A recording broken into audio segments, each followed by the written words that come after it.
Welcome to my channel, The Magic of Java. This is an extract from my second book, The Magic Sugar from Java. It's a novel. It reflects my experience of falling in love with Indonesia and falling in love with an Indonesian lady and slowly recognising that she has been taken from me, either through black magic or simple criminality. Or is it simply my descent into madness? Whatever, it's still a novel. Any resemblance to real people is unintentional. But of course it's based on my experience. And yes, it's based on people I know. But amalgamations or caricatures of them. I do mention real celebrities and hope they will forgive me, along with any of my family and friends who believe that they have identified themselves. To see the boundaries between good and evil, life and death, sanity and madness as distinct. I have learned this to be far from true. If anything, they are poles on the same continua.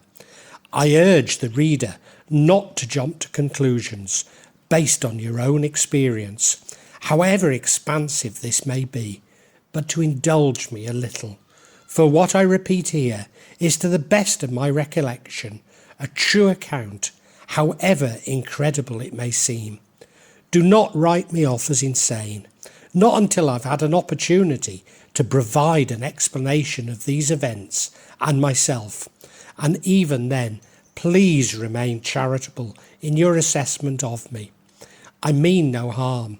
I simply seek knowledge and to share my journey with you. As Carl Jung said, show me a sane man and I will cure him for you. Families are important to Indonesians, especially the Javanese. When I brought a picture of my parents to our home in South Jakarta, my wife Made put it on display in our bedroom, saying goodnight to them every time she went to bed.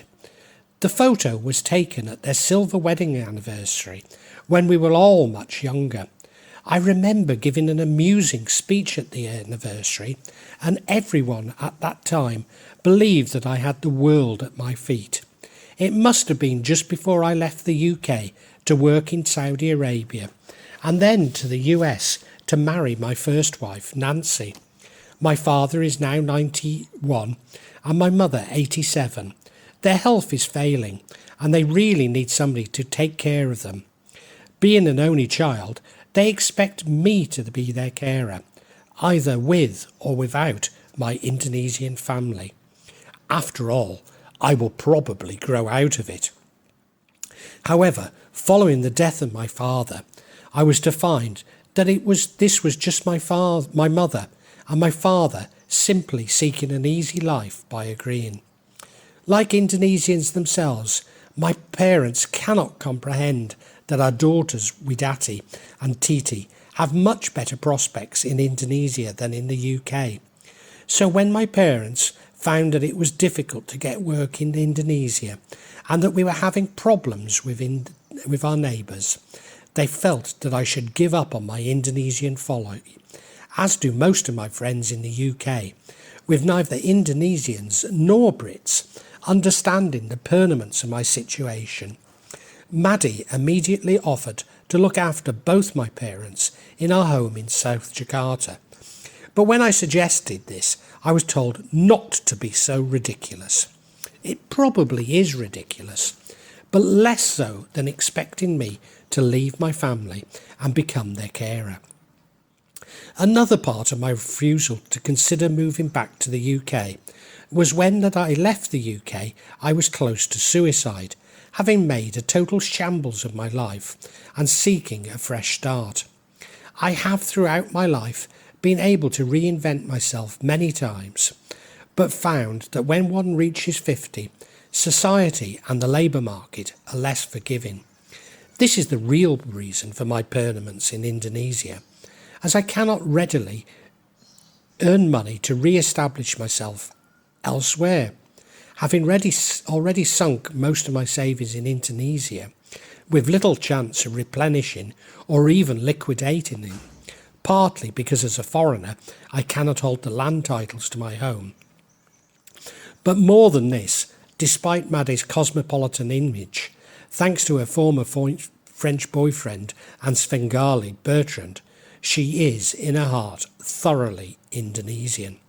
You see, I knew that Maddie would hate the UK. The weather, the food and the walking are obvious reasons for my feelings, but they ran much deeper than this. Deeper still than the knowledge that Maddie would experience the same racism that I was experiencing in Indonesia, but without the warm welcome from the majority of the natives. Everyone would assume Maddie to be a Thai bride and treated with the contempt that they are in the UK. Worse still, if it was explained that she was an Indonesian Muslim, she would have to contend with Islamophobia, with no safe haven within the UK's conservative Tablighi Jumat community, with whom she has nothing in common. My real concern would be the total culture shock that Maddie would experience. Just as Indonesia is as strange and wonderful to the visitors, the UK would be strange, but not so wonderful to Maddie.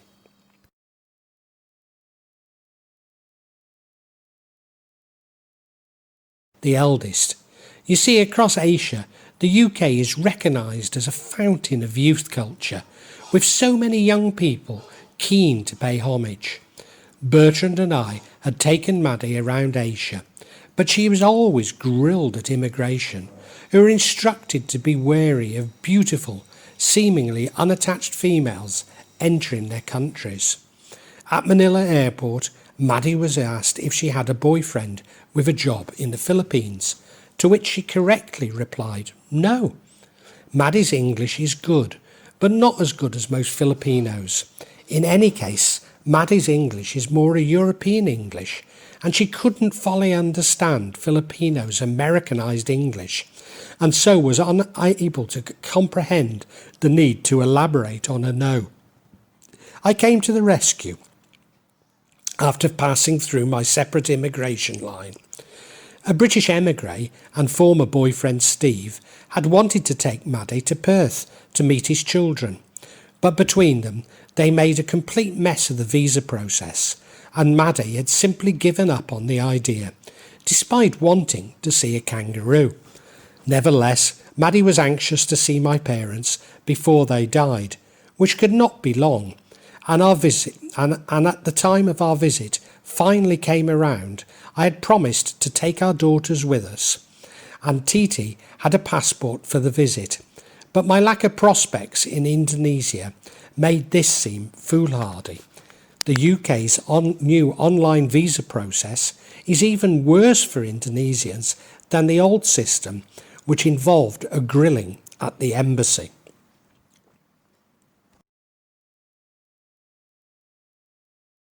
Despite the online visa process leading one to believe that you need to buy an airline ticket in advance, I refused to do so, which also meant I could not be specific on when we would travel. I know of so many Indonesians who have been caught out buying tickets for visas which don't arrive, and the more affordable tickets are not changeable.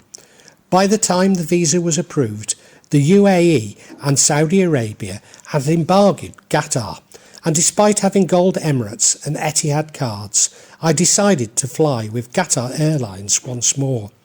When I booked my cheapest flight ever, I was delighted.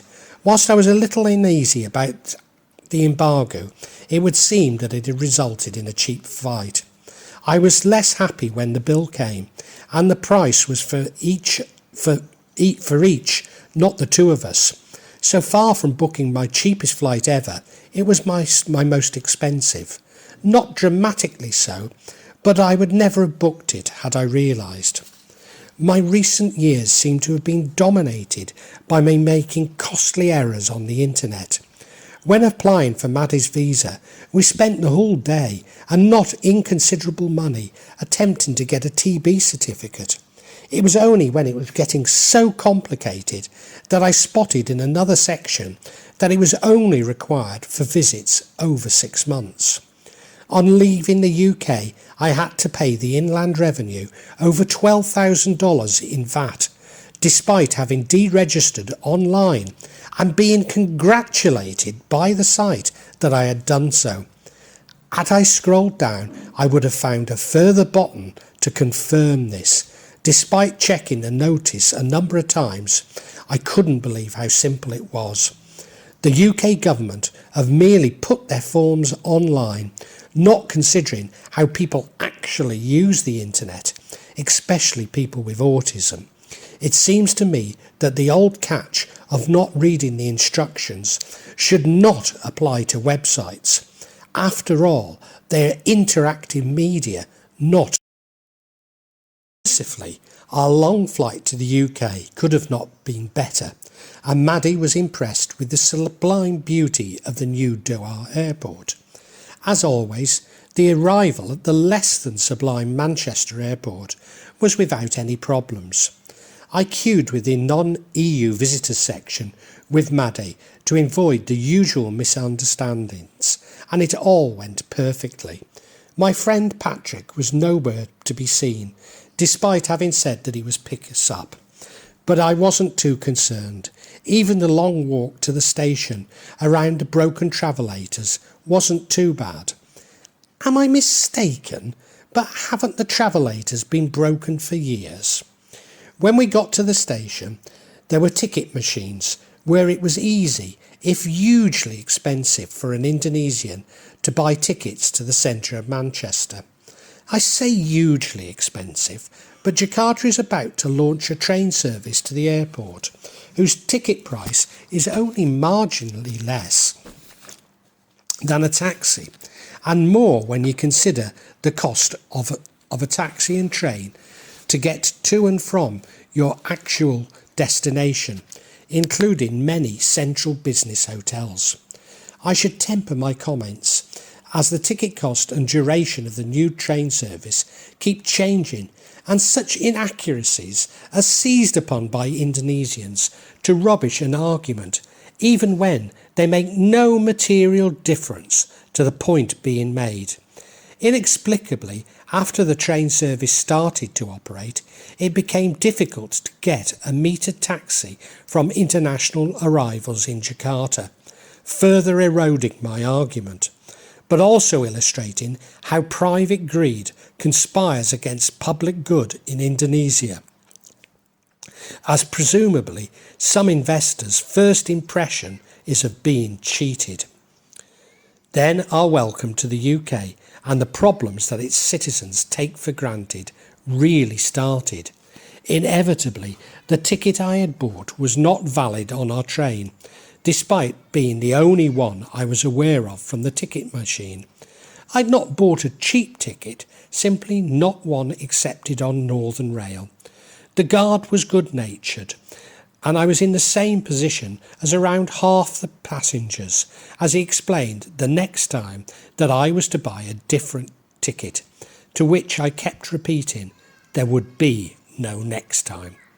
Nor indeed has there been, with the tram being much simpler to use. The train passed through the South Manchester suburbs, even through Parswood, and at each suburb I pointed out something to Maddie, like the boring tour guide that I am prone to become, although possibly not as boring as Manchester's southern suburbs appear from the train window, with their squat red brick houses, reinforced plastic tunnels which serve as off-licences, pitbull-pulled parks, and takeaways with droll names like the Codfather. Our hotel, the Egret on Portland Street, is close to Piccadilly, but about halfway outside the blob, Maddie refused to walk any further and had to be coaxed along the final leg. She seemed unimpressed with the gay village and Chinatown, wanting to get a Silvernote taxi and be taken to the Hotel Amas, as she was used to with Bertrand in Jakarta. I recall years earlier having taken some visiting academics from Manado, northern Indonesia, around Manchester, and them seeming equally unimpressed with the gay village and Chinatown, it never occurred to me that they were exhausted from the walking. They had flights back from London, and I took them to Piccadilly Station to buy tickets from Manchester to London. To this day, these academics believed that I conspired with the station staff to inflate the ticket price, the highest in Europe, maybe the world, pocketing the difference, as would be common in Indonesia. On Maddie and my arrival, the staff at the Hotel Egret were welcoming, and our room, while small, was fine for the 4 nights we had booked. Indeed, it had recently been redecorated and redesigned. Patrick came to the hotel and showed Maddie around Manchester in his car, which she videoed and sent to Widati and her friends. We made a point of crossing the Irwell from Manchester to Salford, but I doubt if Maddie had any idea what the point was. On reflection, we should also have driven around Salford Quays, which with one eye shut could resemble Singapore. On the walk to the car, Maddie was concerned, as was I, despite only having left Manchester 12 months previously, about the huge numbers of betting shops, rough sleepers and spice zombies, especially in Piccadilly Gardens, or Tabernacle, Naughty Park, as I renamed it. The next day, I'd arranged to meet my son Branwell prior to Jumatan at Manchester Central Mosque, or Masjid as it is in Arabic. But he went out the night before to see a friend in Cheshire, and his mother was conveniently procrastinating about picking up. So I wandered around my old haunt Curry Mile before making my way to the Masjid. It was certainly impressive, one of the most beautiful I'd ever been in, certainly the best equipped, with a major area in the basement for wudu. Nobody greeted me, and nobody seemed to be opening their prayers with naffle, as we do in Indonesia. I was wearing a kufi and a Harrington jacket, which I took off to expose my baju koko that we wear to pray in Indonesia. I seemed to be getting black looks, and finally the penny dropped. My baju koko with its short sleeves was not appropriate to Tablighi Juma Muslims, despite them praying in their socks, something never seen in Indonesia. Then the prayers ended with an enormous number of nafil. There were no Sufi chants, zikir and wirid. Nobody shook hands nor even acknowledged me. Years later, I discovered that the enormous number of nafil were actually the day's quota of prayers. Although in Indonesia we can be a little laxed over prayer times, this practice is not so common. In fact, the power of prayer is the total mass of those praying at the specific time. I have to conclude that Indonesians have got this part right. Although there were some protesters outside the central mosque, goodness knows what about, but one gets used to such things in Manchester. After leaving the masjid, I waited for my son Branwell, and it was around 4 o'clock when we eventually caught up. I took him to a vegan Chinese restaurant, which he appreciated. I had foolishly opened up to him about my paranormal experiences, as it was completely irresponsible to discuss ghosts with Branwell, given that he is schizophrenic. But his mother had cut me off from receiving information about him by claiming sole guardianship, and when I told him, he seemed to be completely stable. How wrong I was. He had left university again, and I deeply regretted my loose tongue. We met again the next day for vegan fast food in the northern quarter, and I was troubled by our conversation. However, he is back at university, so maybe I am reaching the wrong conclusion. It also seems to me that just as I explained the experiences of black magic by necromancy and ghosts, Branwell had explained his own unwelcome experiences through the equally convenient phenomena of aliens, indeed the modern archetype to my ghosts. Maddie is extremely jealous, and was sure that I'd been with my ex-partner all day and not waiting as a result of my ex-partner relishing holding power over me once more. Fortunately, Maddie was also tired from the flight and was not unhappy at being left at the hotel all day. In fact, we were both still tired and fell asleep, being late for the table Patrick had rather inappropriately booked for us at 10 o'clock or 4 o'clock in the morning in Jakarta. We spent the next 2 days in Primark and TK Maxx, with Maddie buying the entire stock on each occasion, causing Primark to rush new stocks in from Bangladesh.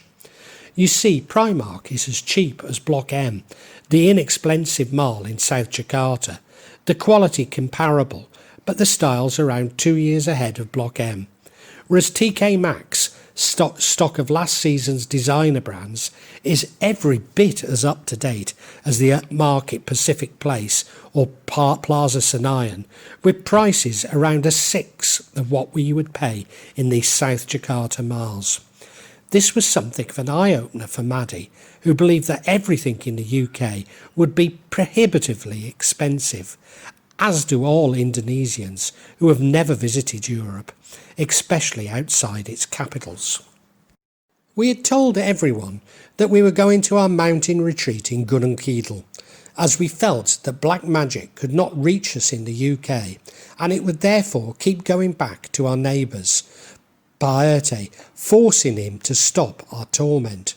But on the third night it came back with alarming force. Maddie made me promise to look after her daughters after she died, which I did, but dates may be more difficult than it seems. With Maddie dead, in all probability I would be deported from Indonesia. I was feeling very ill myself and somewhat irritable and short-tempered. I cannot remember what prompted me to start ignoring Maddie. In all probability, she was becoming irrationally jealous and was being difficult with me. Eventually, I snapped out of it and reminded Maddie that we had not been praying as much as normal and needed to support each other. Over the last year, I have had the feeling that I would die many times, but I've learnt to laugh it off and rise above it. Later, almost identical symptoms returned, and I realised that for the spells to take effect, they needed to split me and Maddie apart, even create mistrust between us. I say that we'd booked 4 nights in Manchester, but it was originally 2. My parents live in Shrewsbury, and it was the flower show, so impractical to arrive when the town is so busy. Maddie would have loved the flower show, as she adores flowers, and I have loved to have taken her, but it really didn't fit into our schedule. So we took the train to Shrewsbury after the show was over. The train goes all the way to Haverfordwest, and I pointed out the Welsh names to Maddie, who I doubt had any idea what I was talking about. I somehow think I was one of the few passengers with the correct ticket, and all the others got a good telling off and were forced to pay extra by the card. For an anagrac like me, every train journey is a massive concern that the guard will expose my ignorance for not having committed to memory the 55 million permutations of tickets available in Britain. I was tempted to say network, but it's not a network, it's a railway, and certainly not an airline, despite the attempts by Virgin to force us to use the train with the inconvenience associated with an airline, and still charge us 4 times more than airlines do. The barriers at Shrewsbury station trapped my suitcase, but luckily it was only full of clothing from Primark and TK Maxx. Nevertheless, I was reprimanded by the collector for having the audacity to travel with both hodol and suitcase. The collector went on to say that if I travelled again with both, but you're ahead of me, I told him I'd never use the rail again in the UK. Like Tomohon in Sulawesi Utara in northern Indonesia by Manado, Shrewsbury is also known as a town of flowers, and it was apparent as we took our taxi from the wonderful Gothic station to my mother's home, the garden of which has an abundance of flowers, my father having been a keen gardener. Again I became the boring tour guide, pointing out the River Severn to Maddie, despite it being impossible to miss, where I'd gone to school, where I had my first pint, etc., etc., etc. I was so looking forward to showing my wonderful wife off to my parents, as it's impossible not to love Maddie. I also wanted to do as much as I could for them during my short stay, as did Maddie, and to discuss how they would spend their final years. But most of all, I wanted to use my newfound knowledge of the afterlife, which I had gained from seeing and speaking with so many ghosts in Indonesia, so that I could help them to prepare from their own deaths. Shrinking away from death is something unhealthy and abnormal, which robs the second half of life of its purpose. Carl Jung. Later, my mother explained to me that there is no afterlife, that when we die there is nothing. Sentiments that I had held for most of my life, but never believed my mother felt that way. What a shame that in the West we have taken away the purpose of the second half of our lives by a concept for which there is even less scientific evidence than the afterlife. You see, we cannot have nothing unless there is something. So nothingness is less likely than something. Although, like the creation theory, it's always a chicken and egg argument. Of course, my agenda conflicted with those of my parents, which were in themselves contradictory. Firstly, they wanted to impress on Maddie how self-reliant they were, despite their advanced age. But secondly, they wanted to find a way for me to return with them as their carer, either with or without Maddie. Although I had warned Maddie about how difficult my mother can sometimes be, I felt that we were well able to cope. After all, in Jakarta, we're used to having our neighbours trying to kill us using black magic, and so my mother's games would be nothing. How wrong could I be? No sooner had I arrived and my parents swung into their authoritative parenting speak, and I could no longer seem to break out of being a naughty child. Every time I tried to speak to my parents, adult to adult, they would remind their naughty child of what a mess I'd made of my life in the UK, forcing me onto my defensive back foot. A further mechanism to disarm me is to tell me how ill I look. But on this occasion, I really did. My eyes were sunken, my skin grey, and I had a blue line on my gums. Strange though this was, I'd been unwell from a variety of peculiar illnesses for some 8 months, which added to the 5 years of mystery illnesses I'd suffered. The whole situation was not helped by Maddie, and I being in a small bedroom and my childhood single bed. Indonesians would be horrified at the small houses in the UK and our lack of servants. My father always gives me some money to reinforce the fact that I could hardly have afforded the trip without their support. Maddie was then 41 and a wonderful cook and housewife, but that didn't stop my mother showing her how to do everything, even how to peg the washing onto the line. Does she really believe that we neither have washing lines nor pegs in Indonesia, simply drying our washing on palm trees? Or maybe she believes that we neither wear clothes nor wash. When you solve a whole set of problems, people find new ones for you to worry about. Alan Watts. We soon realised that we were completely unable to function in their home, but trapped with the local hotels fully booked.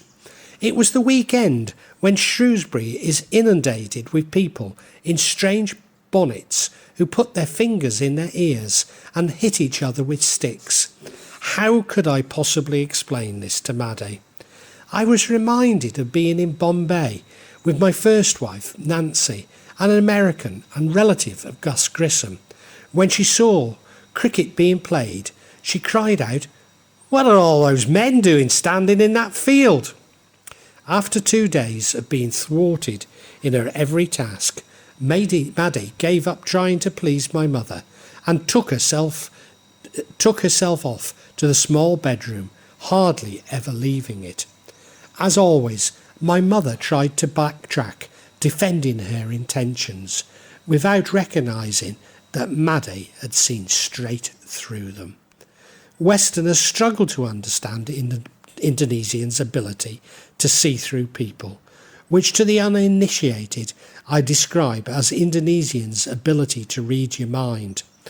This left me solely with my parents, who began on their agenda to get me to come home. But of course it wasn't my home, but theirs.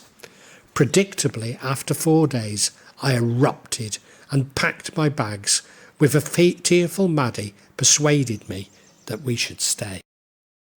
I called my eldest cousin to see if we could stay with him and his wife, but his daughters and their families were with them. I also called my friends George and Dave in Burton-on-Trent, but they were away on holiday. We resolved to spend as little time in my parents' home as it was possible, and I would take Maddie into Shrewsbury to the quarry and its beautiful dingle, with its abundance of flowers, which Maddie absolutely loved.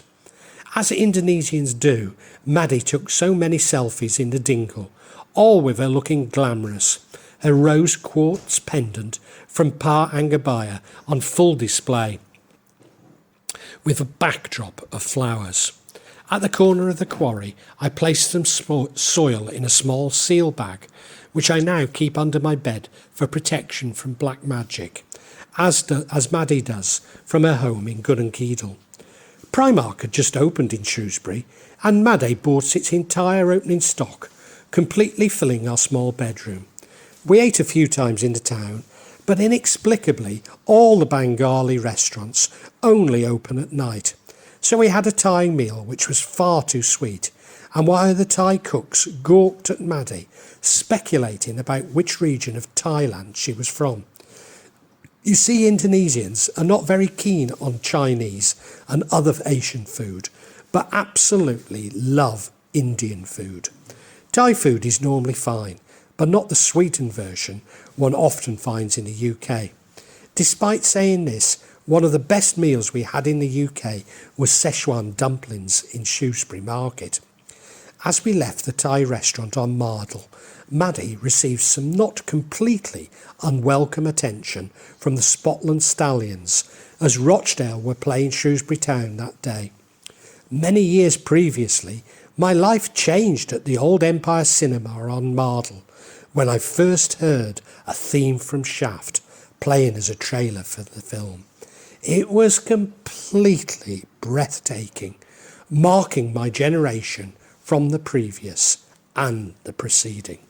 Such carefree spending fuelled my parents' suspicions that Maddie was irresponsible and only after my money, suspicions fuelled by the apocryphal of Thai brides in the UK, such stereotyping completely ignoring the fact that in leaving her elderly husband Prama and marrying me, Maddie had made herself considerably less wealthy, and certainly now lives in a less affluent area of South Jakarta in a much smaller house.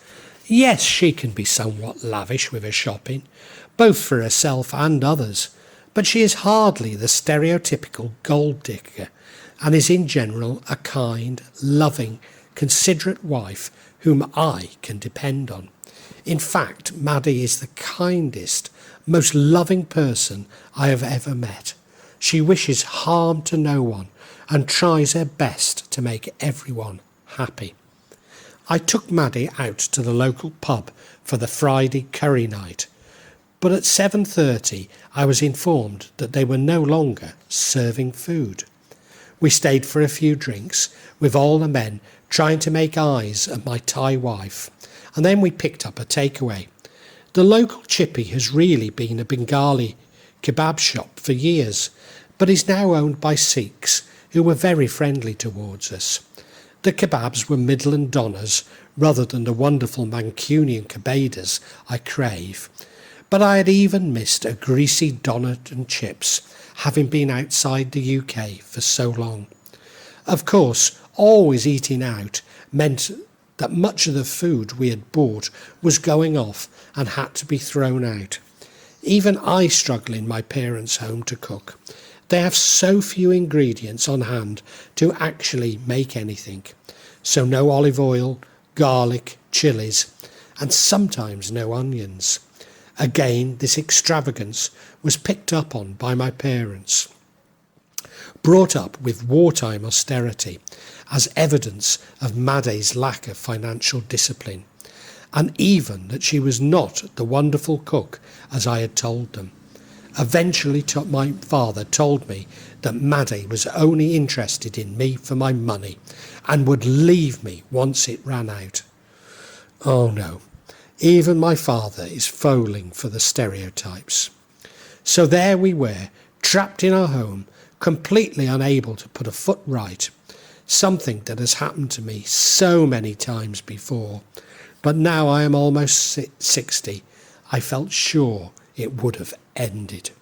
With my parents not having the internet, I'd anticipated using the internet on the train to plan our day's agenda in London. But now Virgin Trains charge more than a day's wage in Indonesia to connect to the internet. The journey was somewhat uneventful, apart from Maddie being confused by the toilets on the train, which of course we all are, if we are being truthful, unless of course we can remember how to program in machine code, and a man walked in on her mid-pee. But prior to Maddie getting to the toilet, a man from Birmingham had spotted where Maddie was going and stood up, blocking Maddie's and my path, allowing his wife to reach the toilet first. Behaviour Indonesians would only come across when meeting people from Singapore. So at around lunchtime we reached London, and I walked Maddie through a maze of underground tunnels to the tube. As if by magic, we emerged from the tube right in front of the Tower of London. They took the charabanc up to London and got there at 4:45. Then seeing as pubs wasn't open, they went straight to the tour. They didn't think much of building. It weren't what they were led to suppose. And the bad word tower didn't impress them. They said Blackpool was one of those. Marriott Edgar, Albert and the herdsman. Maddie took numerous selfies in front of the tower, having no idea what it was. I mentioned Henry VIII, and there were glazed eyes. But how many British people would know anything about Troaluan and Rajan Wijaya? Along with other tourists, we went to the river to take selfies in front of the Tower Bridge. With Maddie neither watching television or films, again, there was no recognition of the Tower Bridge.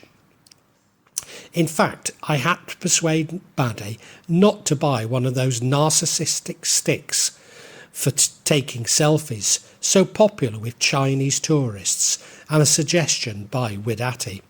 Returning to the UK some 2 years later, I found the natives equally narcissistic, taking selfies in front of every building they could find, regardless of its merit. And it was off to the Houses of Parliament, with Big Ben in scaffolding and horse cards parade, where Maddie found a small tribute to the Bali bombing about the most interesting thing in London. We then went to Trafalgar Square and Covent Garden, neither particularly inspiring Maddie. Yes, they may be attractive to some tourists, but not Indonesians who don't walk. In Covent Gardens we had 2 slices of pizza and soft drinks, and it cost more than a meal for 2 in one of Jakarta's best restaurants. Maddie was amused when we spotted an Indonesian restaurant on Shaftesbury Avenue. especially as Indonesians refuse to believe that Indonesian food is available outside of Indonesia. I remember at the Mashola, Pak Ustad joking that we did not have satay, nor nasi goreng in Manchester, and me pricking his ego by explaining that of course we do. In fact, on my last visit, I even found bapau, a Chinese-Indonesian steamed balm cake in a co-op by my mother's. Maddie was totally unaware of what Carnaby Street was, but I felt Widati would be impressed. Maddie sent us some pictures and she asked us to visit the Beatles story whilst in London. It was now rush hour and Maddie was apprehensive of the crowds on Regent and Oxford Street, as Mars have displaced all of Jakarta's shopping streets, and whilst occasionally crowded, nothing like Oxford Street. Maddie later commenting that London was just like Guangzhou, where Bertrand had taken her, and the locals had pushed and spat at her. Somehow I don't remember anyone spitting at her in London. Maddie had walked further than she had in her entire life and wanted a rest. I suggest waiting rush hour out in a pub in Soho, green swizzles at the Planters Bar. So we dived down a street and into the first pub. It was like all pubs in Soho, cloudy, expensive beer, but at least superficially welcoming. In fact, it was only 2 blocks from where I had discussed the universe with a young Brian Cox, but more on that later, and maybe closer still to William Blake's birthplace. When I went for our second drink, the barman called me sweetie, and the penny dropped. Maddie, did you know this was a gay bar? Why should she? It was full of middle-aged office workers in suits. But yes, all male. No prizes for guessing who had suggested to Maddie that I was gay. Of course, it was her best friend, Limar, who pointed to my small collection of pink shirts and underwear as conclusive evidence. Exactly why a gay man would marry an Indonesian lady, convert to Islam and live in increasingly intolerant Indonesia, Limar never explained. As I am writing this, a gay spa in central Jakarta has just been raided and 51 men arrested, including 7 foreigners, mathematically leaving 44 Indonesians who received no attention in the media. So being in Manchester at the time of Gay Pride and taking her to a gay bar in London added to the imagined evidence of my pink clothing. I should also add that whilst homosexuality is not yet illegal in Indonesia, the strict pornography laws provide a basis for the persecution of the LGBT community. A part of this legal contradiction is the need to provide evidence of lewd acts occurring in public places. The definitions of public places often distorted to imply private, especially if Front Pembela Islam, the Islamic Defenders Front, have been involved in the raid, with the possession of condoms being seen as critical evidence. The resultant change in behaviour amongst gay men has sent the rate of HIV infection from 1 in 20 to nearly 1 in 4. This included our good friend Bulan from Makassar, who died of AIDS, and to our deep regret, we were too preoccupied with fighting black magic to even visit him in hospital. Hatred for minority groups keeps increasing, while with the LGBT members regularly being assaulted, including 50 in Bekasi. I'm a parody of a northerner, always staying close to Euston Station, eating in the local restaurants and drinking in the local pubs. Despite having a booking for a late but affordable train back to Shrewsbury, we'd had enough of central London and so headed to our escape route via Euston Station. I know of a Pakistani cafe which sells Punjabi kebabs just like in Manchester, where we ate. Then it was off to pub, where I'd once watched West Ham put City out of the cup, prior to a business meeting the next morning with a West Ham supporter in Stratford.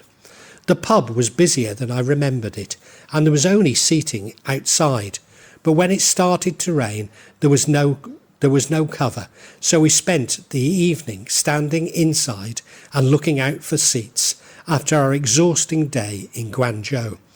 When we left, Maddie explained that the young barman had kept winking at her, which is why she had left me to stand outside. Now it was time to introduce Maddie to the game that is played by Northerners at Euston Station. I'm not referring to selling your Northern Soul collection to pay for smack, as one, alas, departed friend had done.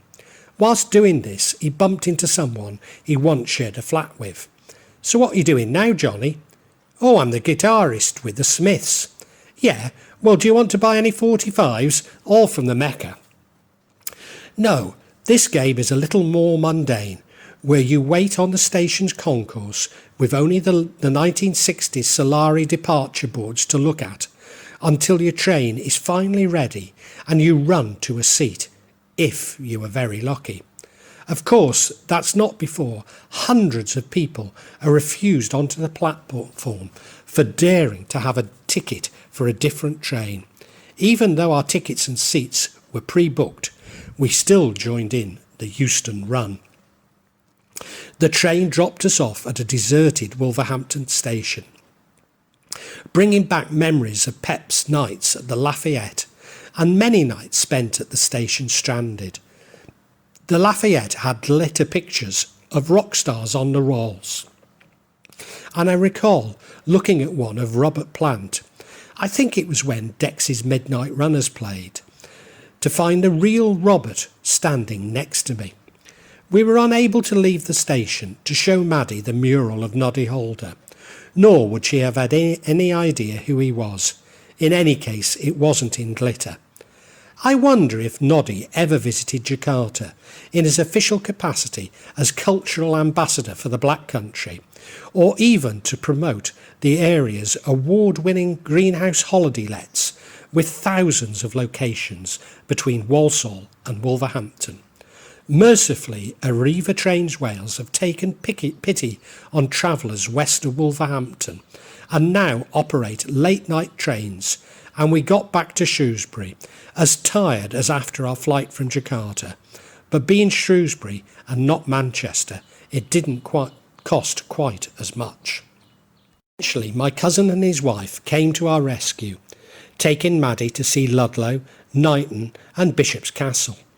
Ludlow no longer has De Grey's, but we had a pizza calzone in what it had become. Maddie loved pizza in England, as we use real mozzarella and plenty of it. In Jakarta, the best you can hope for is a miserly amount of Australian mozzarella made from cow's milk. We made a great fuss of the fact that Knighton was in Wales and the Welsh names, but I cannot be entirely certain that Maddie understood. In any case, Knighton was closed, apart from a shop selling walking sticks. In Bishop's Castle, we visited a shop specialising in batik, where we discussed the Yogyakarta region, but I doubt if Maddie realised how unusual this was. We enjoyed a curry after 7:30 in a former pub that had been converted into a curry house between my cousin's and my mum's home, rather than risking another pub advertising curry nights. What made Maddie's day was my cousin and his accommodating wife, who, as it happens, is Welsh, and restored Maddie's faith in British people. I'd been praying each day in my small bedroom in a sarong, baju koko with its short sleeves, and kapia. My mother made allusions to homosexual as a result of my sarong, but despite Limar having planted suspicions, Maddie didn't pick up on this, as sarongs are largely a male preserve across Asia. So when I wanted to go to the masjid in Shrewsbury, I decided to wear Pakistani clothing, rather than risk walking the 5 kilometres in a sarong and short sleeves. Probably correctly, my parents suggested that my choice of attire was unwise, reflecting the overall Islamophobia in the UK, but also their own. In addition, my mother seemed to delight in poking fun of our religion, and in particular at any religious faith in general. The next week I set off again for Jumerton, but after about 2.5 kilometres from my mum's house, I had an overwhelming desire to defecate. Even in a town as charming as Shrewsbury, public toilets are now a distant memory of a time before Mrs. Thatcher abolished society, at least outside the town centre. There was nothing for it but to soil myself, the first time I'd ever done so as an adult. The resultant emission was solid, not like diarrhoea, and it just kept coming and coming. Far more came out than went on a toilet, completely filling my generous underpants. The actual meaning of Santet, as in Dukan Santet, a shaman who practices the darkest of black magic, is a spell which makes the victim uncontrollably defecate, and my emissions certainly coincided with the time Paerte prayed to send malevolence to us. Nevertheless, I associate defecation with expelling malevolence, and so was not too troubled, but extremely embarrassed. Muslims are unable to pray in the state I was in, even had I been able to clean myself in the toilet. So I went back to my mum's to bathe and pray at the house. I'd been removing Maddie's black magic possession from her back, but one night in Shrewsbury this was overwhelming, with Maddie completely filling a carrier bag with the sick-like substance that came from her mouth. I insisted on the bag and whatever it contained being placed outside, despite my father having already locked the doors for the night. I felt sure that my massive poo was my body expelling the malevolence that I had removed from Maddie. In fact, I could feel the malevolence had been expelled from me as I crammed my underpants. Maddie also developed 4 spots on her chest, like those I had persistently suffered from at the first, and I had first thought to be measles, but Maddie was much more troubled by hers, eventually causing her to cough up blood. You would not believe the relief we felt on getting back to the Hotel Egret in Manchester. We spent a few days visiting restaurants, some good and others not. Back to Curry Mile, including Maddie's and my favourite restaurant in the UK, the Hadramaut, and TK Maxx and Primark to fill the last remaining crevices in our bags. On Curry Mile I bumped into Mark, an old friend from when I DJ'd at Bradford All-Nighters, and whilst talking to him, a young black male on a bike seemed to be harassing Maddie. She explained that he had said something that she didn't even understand, and came back to try again. She then said that the waiters in the Hadramaut had kept winking at her. In Jakarta, Maddie is quite used to unwelcoming attention, but in the UK it seemed endemic. Upon questioning, Maddie had been smiling at everyone, as Indonesians do. Younger males had clearly interpreted Maddie's Thai smile as her looking for an enthusiastic young male to give her what her older husband obviously couldn't. We visited Liverpool, which Maddie liked.